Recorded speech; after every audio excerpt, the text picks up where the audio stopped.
Okay, I'm Barbara Garrity-Blake, and it's Friday, the 13th of November, and I'm down here on Lennoxville Road talking to Miss Latisha Tickle, or Tish Tickle. So, Miss Tish, could you start off by telling me how you first became involved in the menhaden industry? Well, let's see, Barbara, how far back do you want to go? Well, you want to go back to when I was young, little? well, first of all, why don't you just briefly tell me how many of your relatives going back were involved in the industry? Oh, my goodness.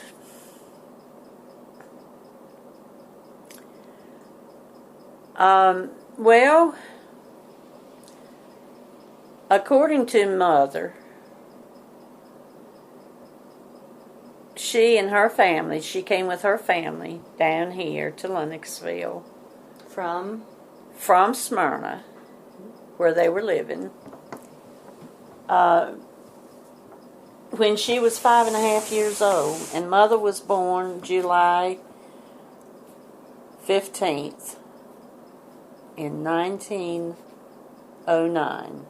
And this is Miss Thelma Simpson. And that's Miss Thelma Simpson. And Thelma Pate Simpson, that is. Mm-hmm.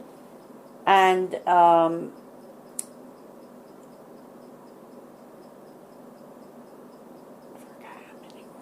That's okay, but her father had been involved? well, they came here. Mother's father was Lemuel Hardy Pake, and her mother was Julia Goodwin Pake. And Grandpapa had been hired by Mr. C.P. Dye, D-E-Y, to come down here and be a manager, supervisor, whatever they were called at that time, of the factory that was down here on the end of Lennoxville. Which was Actually on Taylor's Creek side. Was it right here then? Right over there? Right over there. Okay, because we're on the end of Lennoxville. Yeah, but not quite. Yeah. And so that was how they came to Lennoxville, why they came to Lennoxville. How about that? And at the time, how many other factories were located along the Taylor's Creek here? I'm not real sure at that time whether there was one over where the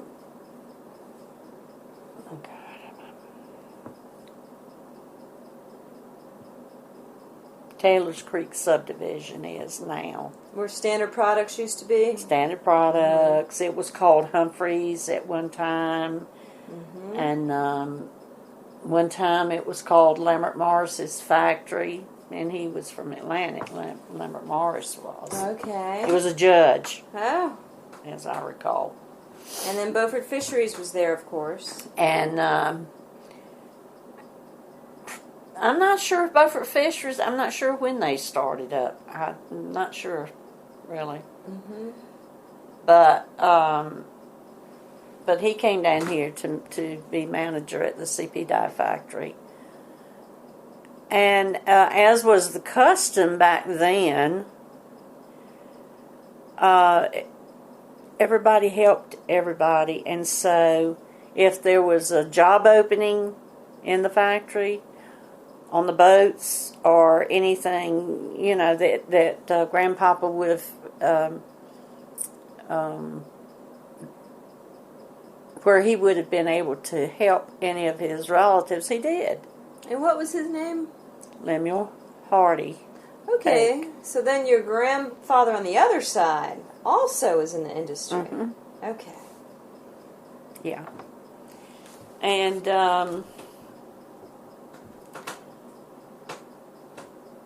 so there were a lot of relatives on the Goodwin side, on my mother's side, from Cedar Island. I'm not sure when they came to Lennoxville, whether it was after Mother's family came or not. But there was a lot of the Goodwin relatives on the Goodwin side that moved to Lennoxville on up the road past where Taylor's Creek subdivision now is. So it sounds like maybe in the early 1900s, a lot of people were coming from down east and other points and coming right here to work at these factories in Beaufort, and I'm sure in Moorhead too, right? Well, probably so. It was the practice, I think, and most everybody had a big family, and they helped each other out. It wasn't just Grandpapa helping who he could, but if they had an opportunity to help him, they did. That was just the way they survived, I guess. And if you want to turn that off, I'll tell you something. Okay, it's going to be good. I'm going to put it on pause. Okay. So, Miss Tish, could you tell me where you grew up on Lennoxville Road? Well, I grew up actually right next door to where I'm sitting right now. Oh. My mother and father built their house there in 1940. I think we moved in by 41 or sometime during 41. We moved into our house. We had lived at the end of the road in a big old house that had been owned by Mr. C.P. Dye. And then we moved into the new house.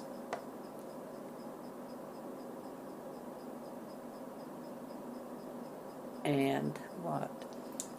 Well, so what was it like to grow up in an area that was so predominantly fish factories?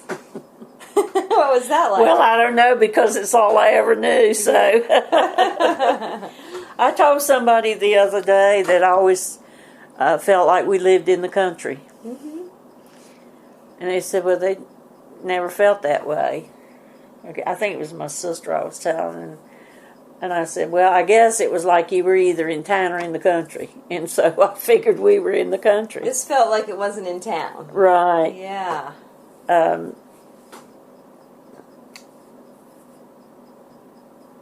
It really never seemed to be a problem until I was in high school. Mm-hmm. And the transportation then was not what it is today, of course. And you didn't just hop in a car and go to town. Usually when somebody went to town, they had a carload. Everybody piled in. And so at times it was a little difficult to get together with your friends in town. But, of course, long ago I gave up all of that kind of thinking, because I realized that how fortunate I was to grow up where I did. Uh-huh. Well, did the kids ever tease you about living among the fish factories, or was everybody in town so saturated with smoke and fish factories and boats that it didn't matter? Well, there were so many people whose lives were wrapped up in the menhaden industry. Mm-hmm. The grocery stores that serviced the boats, the people who owned the railways that the boats were pulled up on when they needed to be repaired, and such as Barbara's Marine Supply, it was called. The places, the stations that fueled the boats. the crews on the boats, the captains on the boats, and there were, not early on, but later on, as more factories were built, it was a huge industry. Mm-hmm. And there was probably not many families in town who were not affected some way, one way or another, as to whether the boats had a good season or a bad season. It was a determining factor in a lot of lives as to what they were able to do, the money that was coming in, from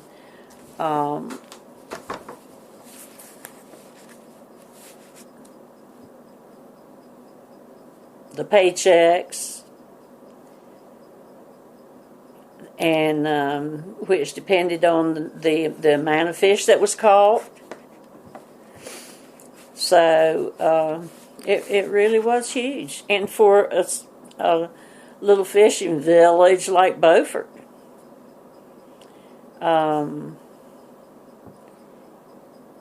because I'm not sure how many, well, I know some of the grocery stores, there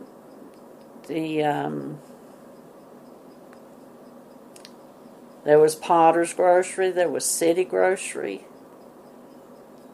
and I was trying to think, C.D. Jones, I think it was what that was called. And several filling stations along the waterfront. That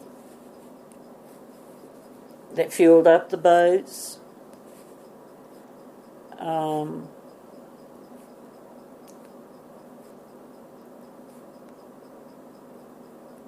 And although the smell wasn't pleasant, at times it was unbearable, really, but you just you just had to put up with it, know. Mm-hmm. And okay, well, can you tell me about the cookhouse? Can you describe the cookhouse for Beaufort Fisheries? Well,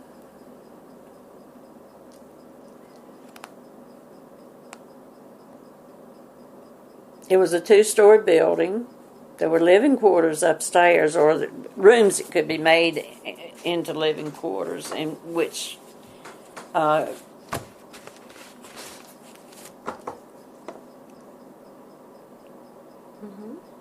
were made actually into living quarters. I know when Mother was working there, when they had to have, when the boats came in late and they had to have midnight meals, my 2 younger sisters, of course, still at home, and so Mother and the girls would go up and they would spend the night at times. And sometimes it would be several nights in a row and before they would come back to the house. Did you ever spend the night? I don't think I actually, no, I don't believe so. But downstairs there was a kitchen, large kitchen, and 2 dining rooms. And you want me to tell you that they were divided, separated? Sure. Because we already went over that a little bit at Johnny's house, but yeah, go ahead. And there was one that was called the white men's dining room, and one that was called the colored men's dining room. And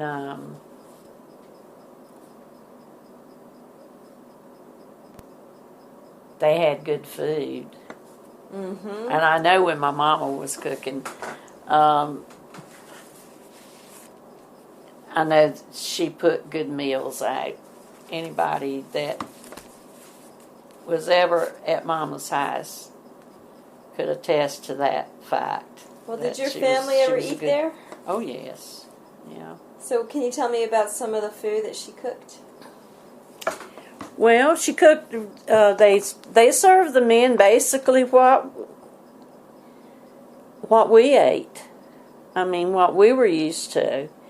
They didn't get any, I'll say, no better and no worse than what we grew up on. And,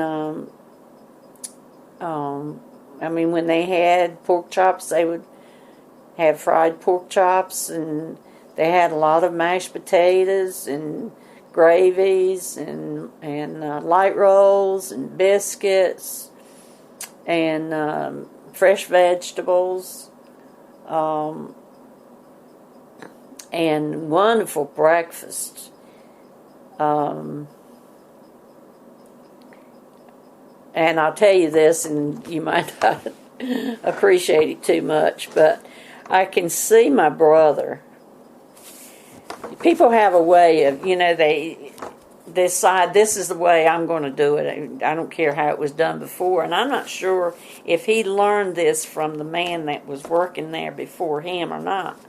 And he worked with him some the older man, before he left. But he would break his eggs. They had some metal dishes, metalware. And these were like saucers, and he would break an egg, and he would lay them out on the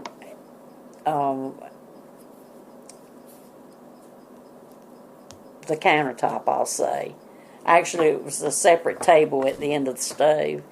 And he would line up those bowls, those saucers, and he would break his eggs in those. I mean, he would have like maybe 4, 8, 12, 20 or so that he could just pick them up and just flip them into the pan. Oh. Johnny would do that? Yeah. Mm-hmm. And, of course, he knew who wanted 2 eggs, who wanted 3 eggs or whatever, and so that was how he would cook them. And he would usually fry them in a lot of grease. And they came out beautifully. And then he would put them in a platter and stack them up on a platter. Mm-hmm. And then they were taken into the dining halls for the men. And but they fried bacon, they had sausage, they had ham, and as I said, rolls and biscuits, and most likely a big pot of grits to go with it. Mm-hmm. And gravy. If there was somebody that wanted gravy, they got gravy. They ate well, I think. So, did you get to know any of the workers that would come in there and eat? Oh, yeah. Yeah, everybody knew everybody. Uh-huh. And everybody was friends. Everyone was friends, I would say. Mm-hmm. A lot of the men worked there. Some of the colored men, a number of the colored men, worked there for years. They were kind of like family. Mm-hmm. We were like a big family. There was a lot of the guys that worked there from some from Williston, Smyrna, Marshburg, a lot of the little communities down east. Would send people up to work at the factory? Uh-huh. Mm-hmm. And some were carpenters. There was always work that needed to be done, something needed to be repaired, and so they had, their carpenters on staff, so to speak, and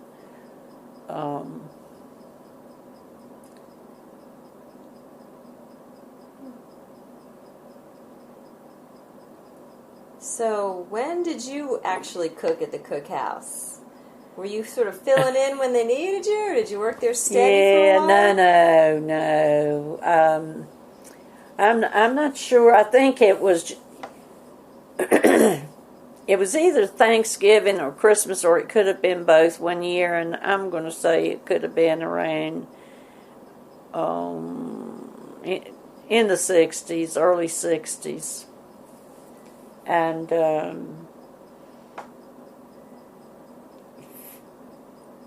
whether somebody was sick or they just needed extra help, I'm not sure, but I did. I worked up there a little bit, just sort of helped out, and I was never a regular cook.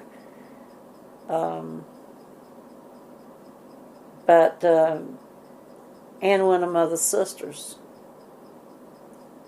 worked up there the same time I did. We had a great time. That was a fun time. A lot of hard work, but a lot of fun. Being part of the cooking crew? Yeah. How many people would be up there cooking about? Well, usually there was maybe 3. Mm-hmm. Maybe on big occasions such as Thanksgiving and Christmas, they might call in, somebody in the family mostly come in and help out. But most of the time it would be sometimes 2, sometimes 3. Now it seems like after the cookhouse closed down, the factory was still buying supper for the men and lunch or whatever. So why did they shut the cookhouse down? I don't know. I do not know. Mm-hmm.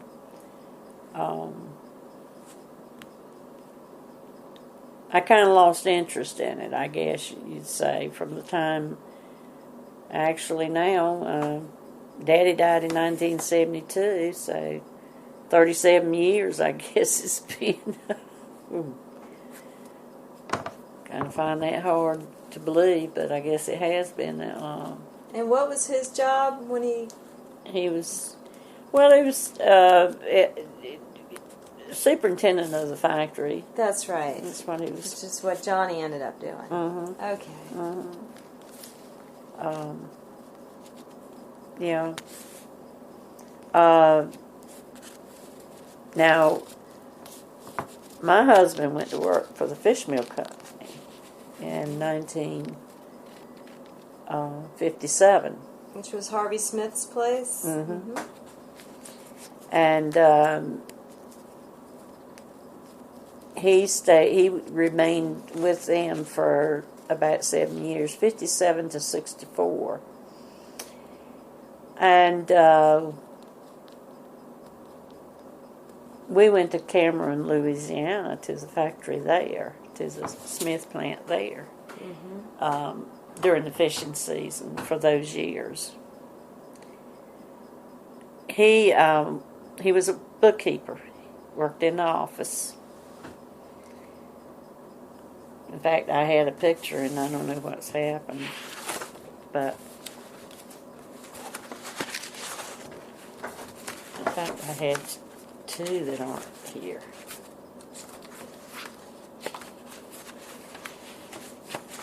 But they were made in the office like that. This one, he was one of the bookkeepers, but Buddy Willis, and then they had one of Al Bierman, and then there was one of my husband. Oh, okay. And I don't know if I took them out or what happened to them. But the first year we went down to Cameron, the worst hurricane that anyone could remember hit there. We went in April, and this happened on June 27th, 1957. And we fortunately wound up in the second story of a house belonging to friends of ours. And that's how we survived. Was that Camille or? That was Hurricane Audry. Audrey, huh? And there was over 500 people who drowned. Oh my gosh. Down in that area, not right in Cameron, but in that area. It was a tremendous. Oh, here, I'll pause this. Prone to do that. If you remember my mama, she did too. Well, what do you think now? And now that there's no industry in Beaufort and they're tearing down the factory.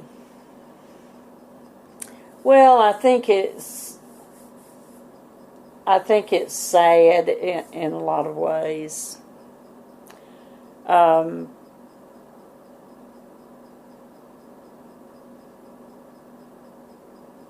I don't miss the smell, I have to confess. It got pretty bad at times from the one that was across the street.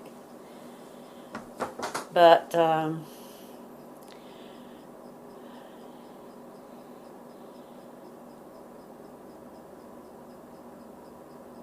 I guess it's I suppose it was inevitable that it was going to happen, as it's happened with other industries through the years. The whaling industry that was so big here in the, I'll say, I guess the late 1800s, when the whalers came down from Massachusetts, and then in time, of course, the whaling industry was over with, at least in Clark County. And so I suppose it was inevitable that it was going to happen with the Menhaden industry. But, and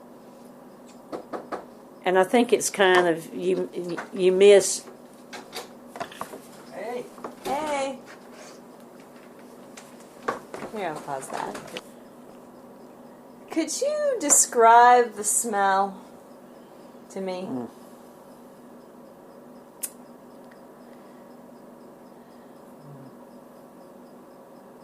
Well, no, I really don't know how to describe it. How bad did it cling? Well, I think when you live in it, you get used to a lot of it that outsiders would recognize real quick like. It's only when, more often when there would be a spill of some kind, or when the boats came in loaded with rotten fish, particularly before refrigeration, when they got the refrigerated boats, it wasn't quite so bad. But rotten fish is not a good smell. But then I remember when I was growing up, I can remember swimming across the cut. Taylor's Creek, we called the cut. That's what it was. It became Taylor's Creek later on. But, and we would the gurry at times would be so bad. If you don't know what gurry is, you don't really want to know. And you kind of would put your hands out ahead of you while you're trying to swim and kind of swish it away from you, make a path.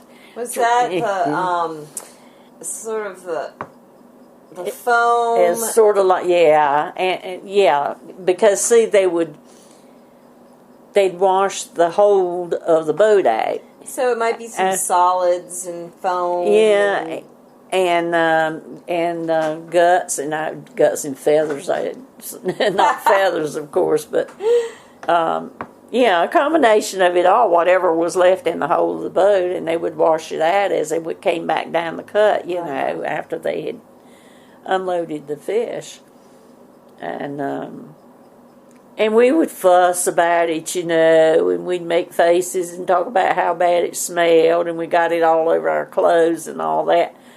But the next day we were back in the cut swimming. I mean, that was just the way it was. What about hanging clothes out to dry?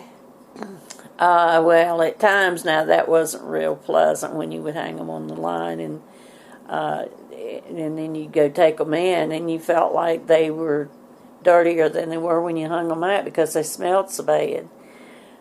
But it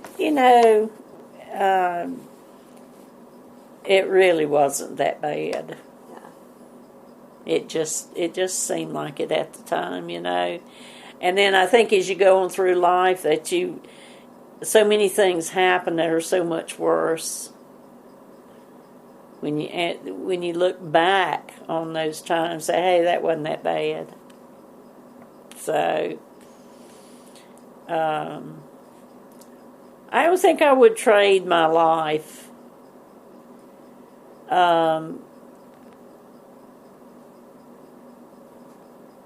with anybody if I could. You wouldn't trade your life. I would not. No. The trips that we had to make, and every summer, to leave our home and our friends,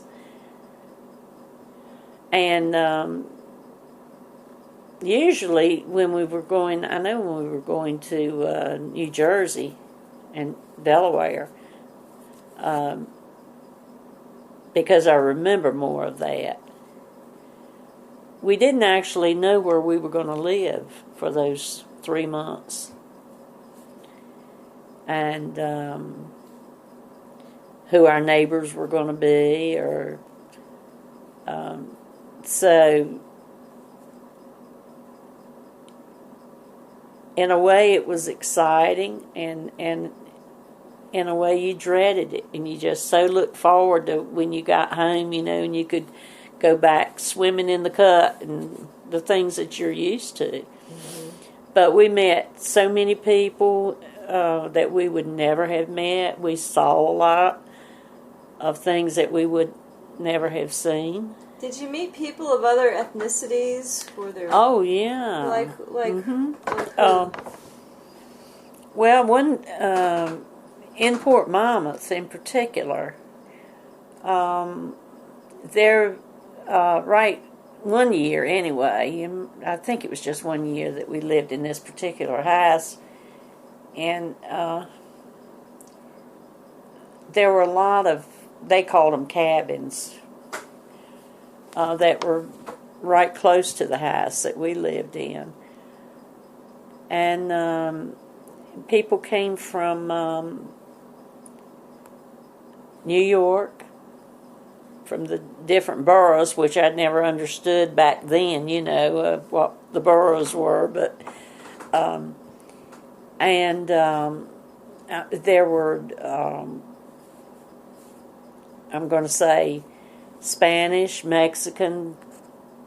I remember one family in particular that we were good friends with, and I know Italian, and back then, if you were an Italian, they would say the Italian family that lived so and so, and it wasn't it wasn't like a discriminatory thing, It was just, it was like a natural thing to say, mm-hmm. And but we met a lot of people. I had some good friends that lived over in New York. I corresponded with them for a few years, and then kind of let it go. And I've often thought, what happened to this one or that one. I remember one girl, her name was Myrna. And then in those same cabins, there was I remember one of the fish boat. I'm not sure if he was a captain, but he was on one of the fish boats, and he had a family that he took to Port Monmouth with him, and they lived in one of those cabins one summer. So we met a lot of people. How about Portuguese people?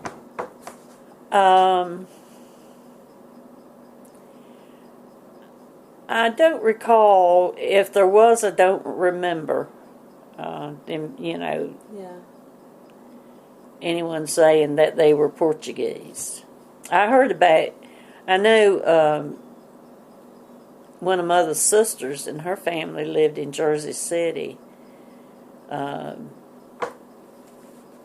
their daughters grew up there, graduated high school, and even went to college there before they retired and came back to Beaufort. But and that's when I started hearing, and I know there was Portuguese that were moving into their neighborhood in Jersey City, so I remember hearing that. But for small town kids here in Beaufort, you were exposed to quite a bit through that industry, huh? Really? Yeah. Yeah. And I guess I didn't even think about it at the time. It's just the way it was. Because I'll say everything was probably pretty good until I got to be about maybe 11, and then I started dreading leaving home. You had your friends here. Yeah. In the summertime, and fun time and all that. But it was really interesting.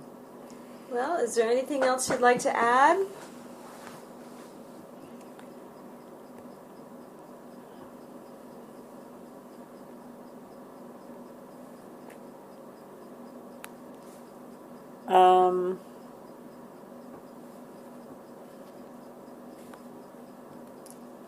I can't think of anything right now. Okay. I'm drawing blanks again. Well, thank you, Miss Tish. I appreciate it.